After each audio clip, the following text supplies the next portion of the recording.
Hi everybody, I hope you are doing well. Today we will talk about how to fix or how to solve the problem of homepage on Pixiv. You will click on settings. You will go to apps, default apps, app settings.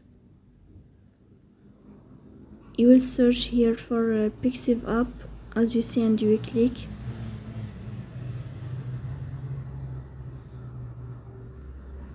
You will click on first stop and you will click OK.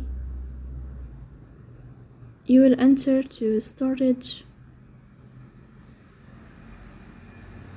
You will click on clear cache.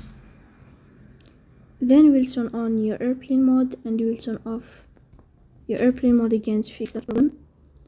So please don't forget to support us by like and subscribe. See you next time, and thank you for your watching and your attention.